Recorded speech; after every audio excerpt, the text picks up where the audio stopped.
நலம் தரும் நல்லார் சித்த மருத்துவமனை, கிருஷ்ணகிரி, சென்னை. 255 அன்னை திருமண சீர்வரிசை பொருட்கள் 1,29,000 மட்டுமே. தமிழகம் முழுவதும் இலவச டோர் டெலிவரியும் உண்டு.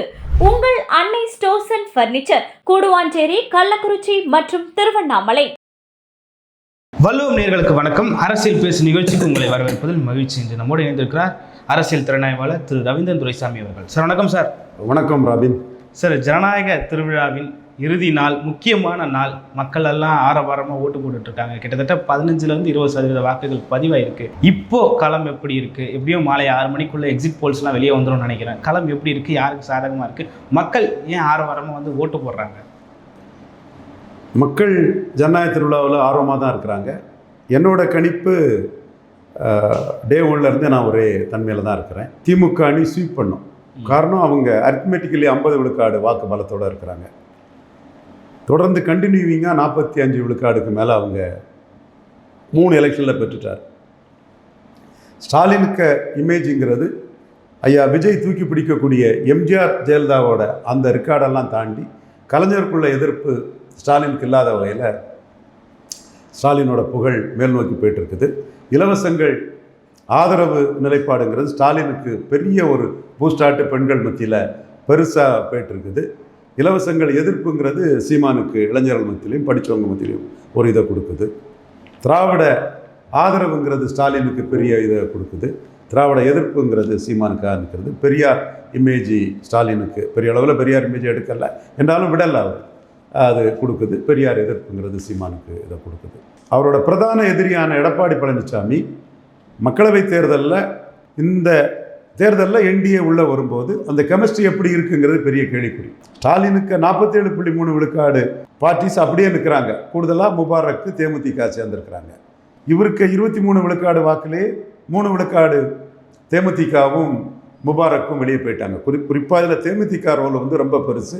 கேப்டன் விஜயகாந்துக்கு பாமர மக்கள் மத்தியில் பெரிய செல்வாக்கு இருக்குது. அது பறையறனாலும் சரி, ஓரளவு வன்னியர், பிற சமூகங்கள், தெலுங்கு தாய்மொழி மக்கள்னாலும் எல்லாத்துலேயுமே இருக்குது. இங்கே எடப்பாடி சைடு அவர்கிட்ட இருந்த 23ல் 3 வெளியேறிட்டு மீறி 18 என்டிஏ ஓட்டு மோடி பிரதமர்னு விழுந்த வாக்கு. அது எடப்பாடி முதல்வருங்கிறதுக்கு எப்படி விழுங்கிறது பெரிய கேள்விக்குறியான ஒன்று.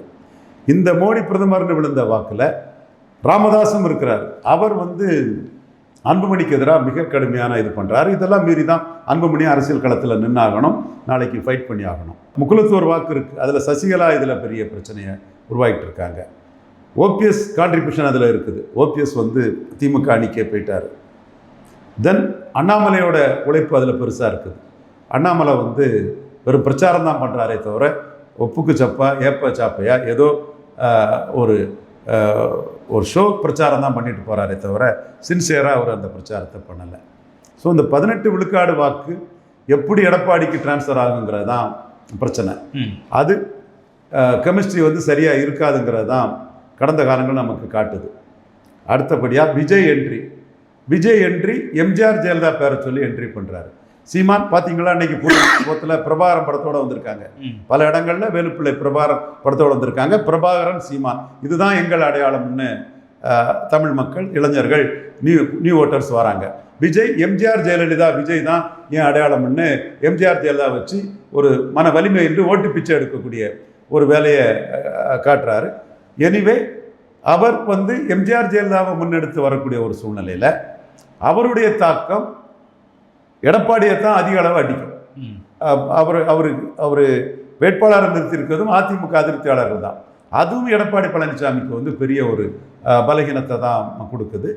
தென் இந்த மோடி பிரதமர்னு இன்னைக்கு லீடர் இல்லாமல் போன அந்த 18 விழுக்காடு வாக்குலையும் விஜய் வந்து ஒரு தாக்கத்தை ஏற்படுத்துறதுக்கு வாய்ப்பு இருக்குது. அதுவும் என்டிஏ ஏடிஎம்கேக்கு தான் பாதிப்பு. ஸோ இந்த பாதிப்புக்கு காரணம் என்னென்னா, விஜயை பெருசாக ப்ரொஜெக்ட் பண்ணது தமிழிசை, நயினார் நாகேந்திரன், அண்ணாமலை ஆரம்பத்தில் பண்ணார். அப்புறம் நான் வந்து சில விஷயங்களை அவருக்கு தெளிவாக சொன்ன பிறகு உங்களுக்கு எதிராக தான் விஜயை தூக்குறாங்கன்னு சொல்லும்போது அவர் விட்டுட்டார். ஹேமாலினி கமிட்டி, அடுத்தபடியாக எடப்பாடி பழனிசாமி ஒரு பெரிய கட்சி கூட்டணிக்கு வருது. இது எல்லாமே வந்து விஜயால் வந்து அதிமுக என்டிஏ வாக்குகள் தான் பாதிப்படைய செய்யும். அதுதான் பெரும் பாதிப்பாட்டு எடப்பாடி பழனிசாமிக்கு அமையும். ஸோ இந்த கட்டத்துக்குள்ளே எடப்பாடி பழனிசாமிக்கும் ஸ்டாலினுக்கும் உள்ள வித்தியாசம் வந்து 2021 பெரிய அளவுக்கு ஆகிப்போகும். 10 விழுக்காடுக்கு மேலே வித்தியாசம் வந்து எடப்பாடி பழனிசாமிக்கும் ஸ்டாலினுக்கும் இருக்கும். நான் 2வது இடத்த எடப்பாடி பழனிசாமிக்கு தான் கொடுக்குறேன். ஏன்னா அவருக்கு வந்து 1 இயர் பேக்கிங் இருக்குது. 10.5 கொடுத்தாருங்கிறதுலையும் அன்புமணிக்கு கூட்டணியும் வந்து 1 இயர் பேக்கிங் அவருக்கு கொடுக்குது. கொங்கு வேளாளரில் சீஃப் மினிஸ்டர் கேண்டிடேட்டாக நிற்கிறாரு. வேலுமணி அவர் கூட நிற்கிறாரு. தங்கமணி அவர் கூட நிற்கிறாரு.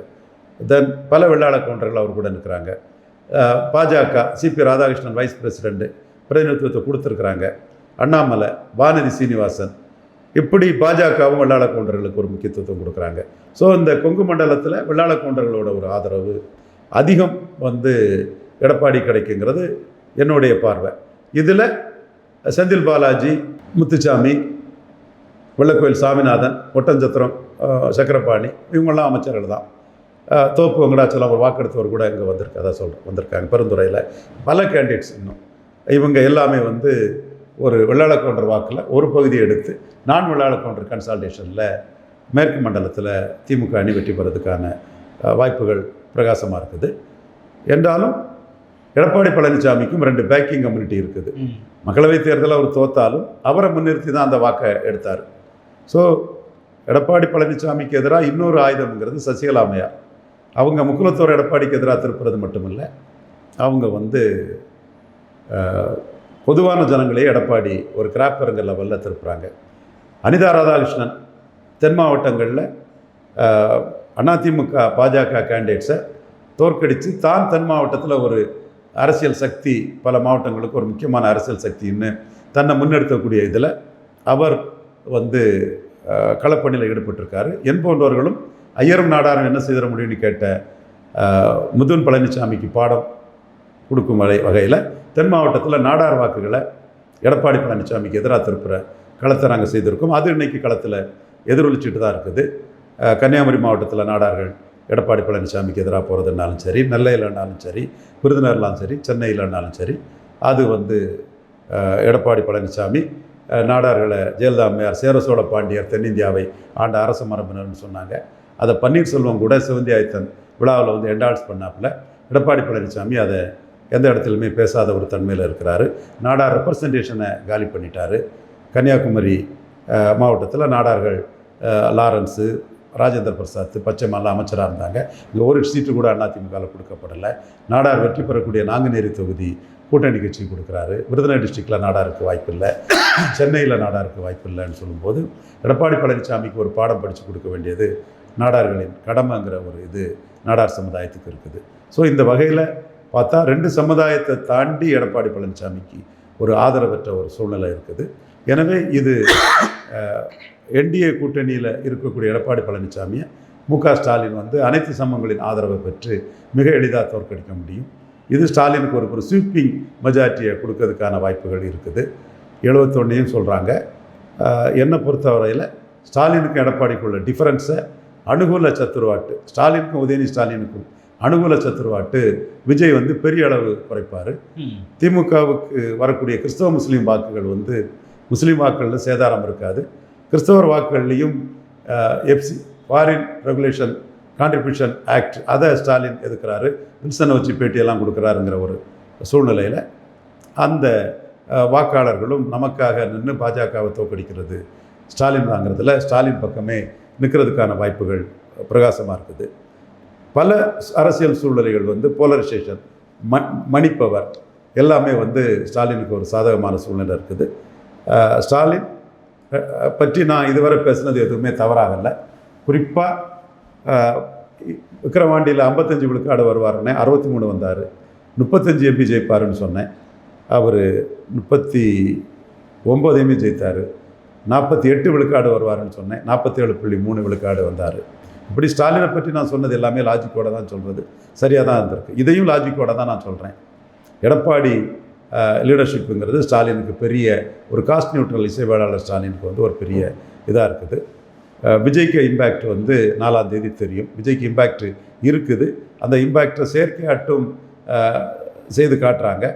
பட் என்ன ரியல் இம்பேக்ட் என்னங்கிறது 4ஆம் தேதி தெரியும்.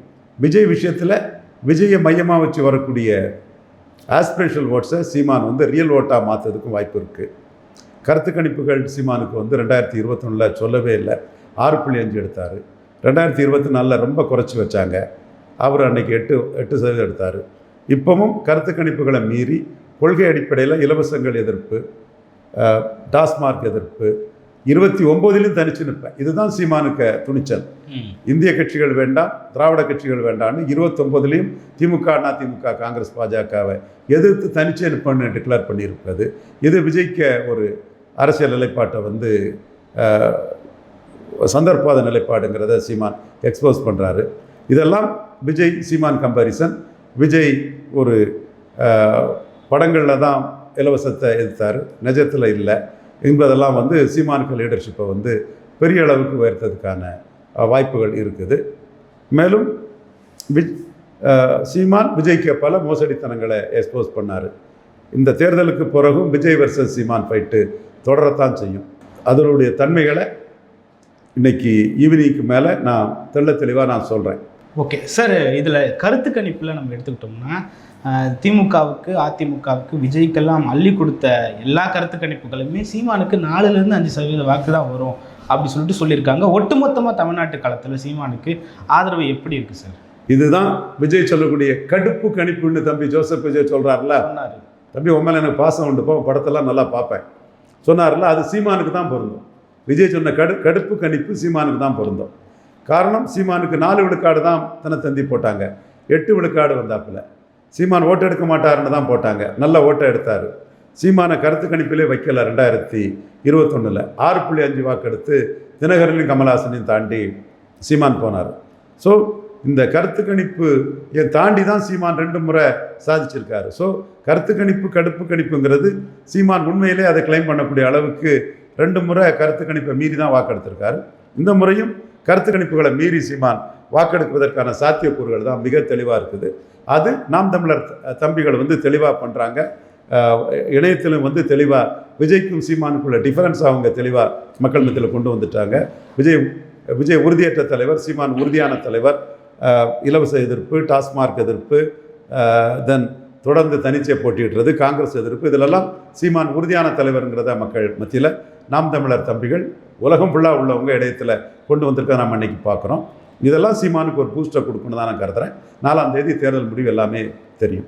ஓகே சார், அதே நேரத்தில் ட்ரோலும் இணையதளத்தில் சீமானுக்கு எதிராக அதிகமாகிட்டு இருக்கிறத பார்க்குறோம். குறிப்பாக தாவேக்காவை எதிர்க்க ஆரம்பித்ததுக்கப்புறமா சீமானுக்கு எதிரான அந்த ட்ரோல் வீடியோஸ் வந்து அதிகமாக இருக்குது. அது இந்த தேர்தலில் தாக்கத்தை ஏற்படுத்துமா சார்? ட்ரோல் வீடியோ வர்றது சீமானுக்கு நல்லது தான்.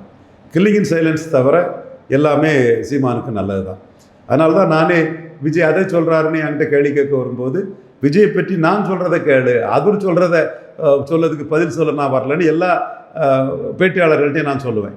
ஸோ ஒரு விஷயம், ஒரு தலைவரை பற்றி பேசினாலே அவர் லாபம் தான்.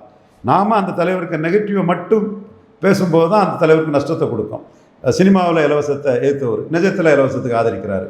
டாஸ்மார்க்கு சினிமாவில் ஏற்றவர் நிஜத்தில் டாஸ்மார்க்கு ஆதரவு கொடுக்குறாரு.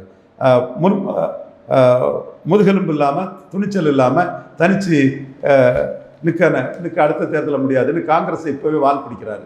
இந்த மாதிரிப்பட்ட விஷயத்தை சொல்லும்போது தான் மக்கள் மத்தியில் சீமான் இதிலெல்லாம் தெளிவாக நிற்கிறாருங்கிறது ஹைலைட் ஆகும். ஸோ இந்த ட்ரால் வீடியோவை வச்சு பரையர் தேவேந்திர வேளாளருக்கு 5 விழுக்காடு சீமான் தான் கேட்குறாருங்கிறத மக்கள் மத்தியில் கொண்டு போனோம். தமிழ்லேருந்து வந்ததான் தெலுங்கு, மலையாளம், கன்னடம்ங்கிறத மக்கள் மத்தியில் கொண்டு போனோம். இதெல்லாம் நாம் தமிழர் தம்பிகள் மக்கள் மத்தியில் கொண்டு போகிறது சீமானுக்கு ஒரு பாசிட்டிவை கொடுக்கும்னு நான் கருதுகிறேன்.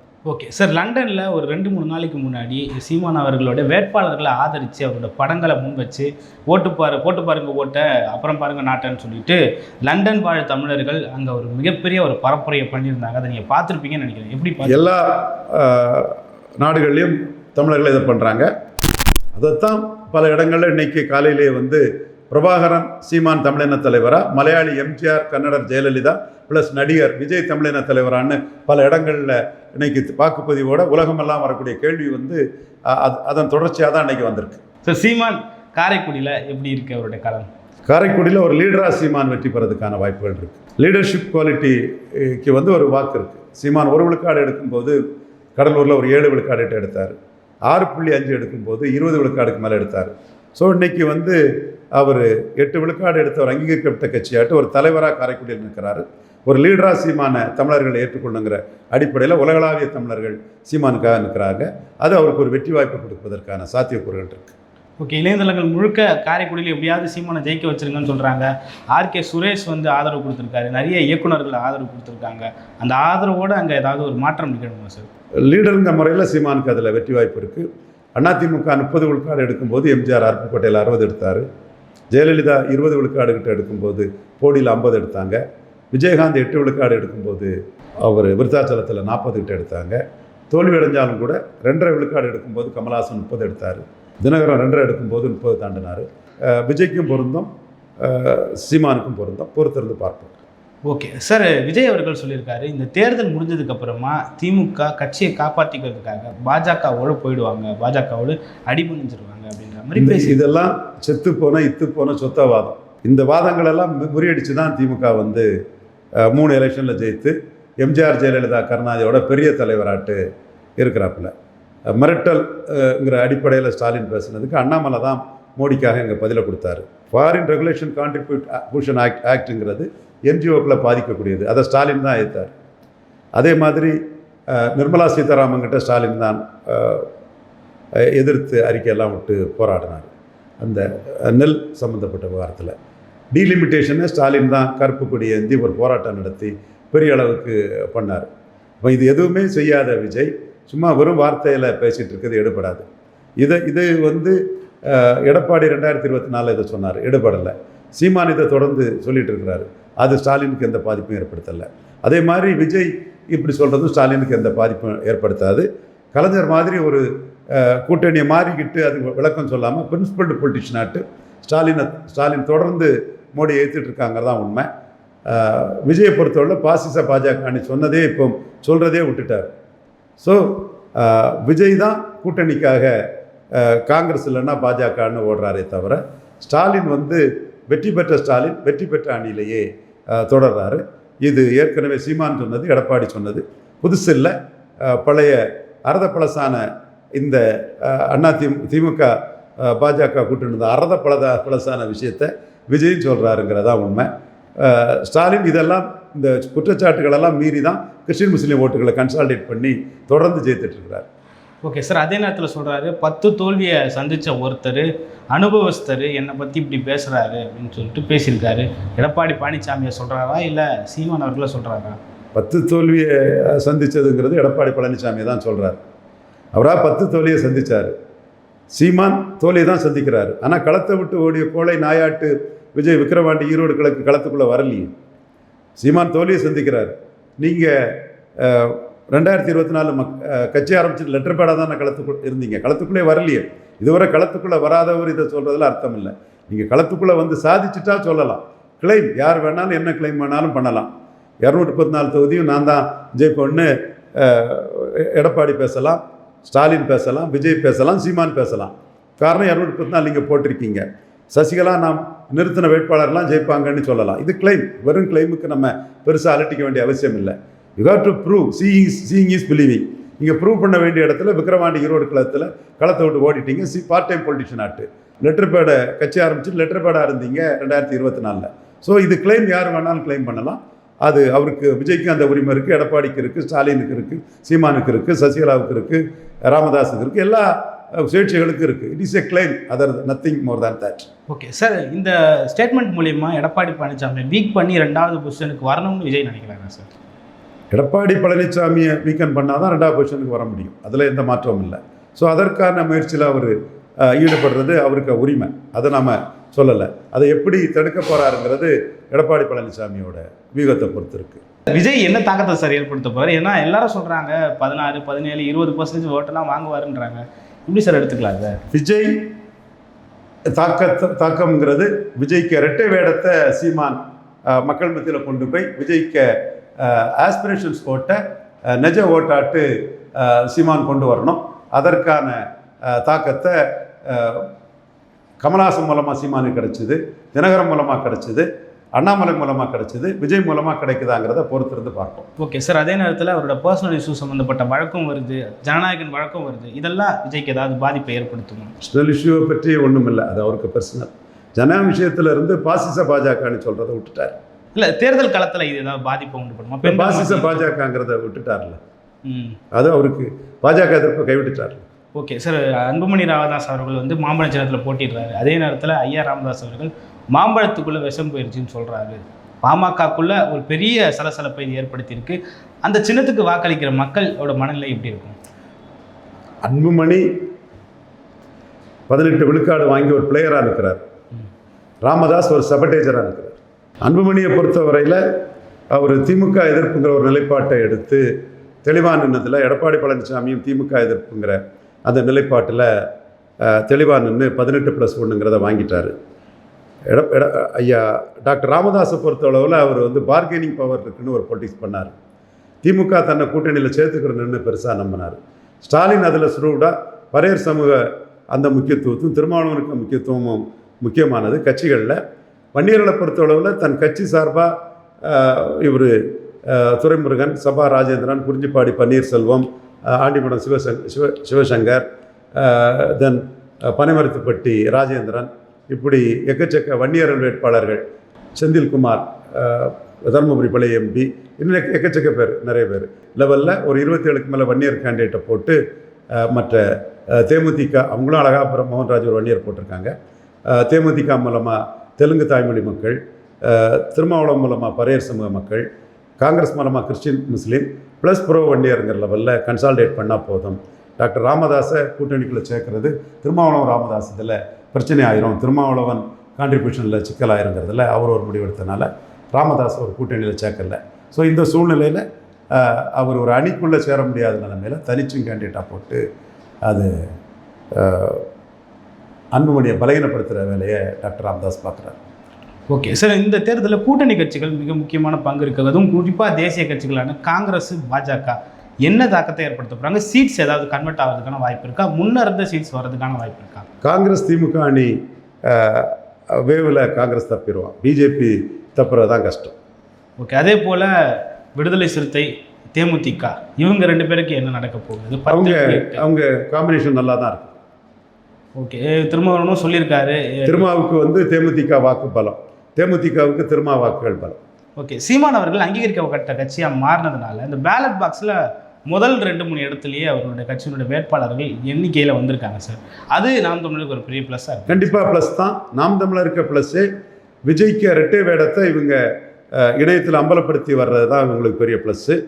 விஜய் இலவசத்துக்கு ஆதரவாக இருக்கிறாரு, விஜய் பிராண்டி விசிக்கு ஆதரவாக இருக்கிறாரு, விஜய் கூட்டணிக்கான ஒரு தலைவராக இருக்கிறாரு, விஜய் எம்ஜிஆர் தூக்கி பிடிச்சிட்டு போகிறாரு, விஜய் பரையர் தேவேந்திர குல வேளாளர் இடஒதுக்கீட்டில் கருத்து சொல்லலை, கவின் ஆணவ படங்களில் கருத்து இல்லை, பட்டியல் வெளியேற்ற கருத்து இல்லை. இந்த மாதிரிப்பட்ட விஷயங்களை எந்த அளவுக்கு மக்கள்கிட்ட கொண்டு சேர்த்துருக்காங்களோ அந்த அளவுக்கு விஜய் சீமான் கம்பேரிசனில் சீமானுக்கு பலன் கிடைக்கும். Okay sir. கடைசியாக ஒரு கேள்வி என்னென்னா, வெளிநாட்டில் வாழற தமிழர்கள் படையெடுத்து வராங்க, ஃப்ளைட்டில் வராங்க, திருச்சியில் வந்து இறங்குறாங்க. அதே போல் சென்னையில் இருக்கிற தமிழர்கள் சொந்த ஊருக்கு போகிறாங்க. இவர்களுடைய வாக்குகள்லாம் போன முறை நாம் தமிழருக்கு பெருவாரியாக வந்ததை நம்ம பார்க்குறோம். இந்த முறை எப்படி இருக்கும் சார்? இந்த முறையும் பிரபாகரன் சீமான் இருக்கக்கூடிய நாம் தமிழருக்கு தான் அந்த வாக்குகள்ங்கிறத உறுதிப்படுத்தக்கூடிய அளவுக்கு நாம் தமிழர்கள் தம்பிகள் களப்பணியில் ஈடுபடுவாங்கன்னு கருதுறேன். Okay sir. பல்வேறு கருத்துக்களை பகிர்ந்து கொண்டீங்க. மற்றும் ஒரு சந்திக்கும். நன்றி சார்.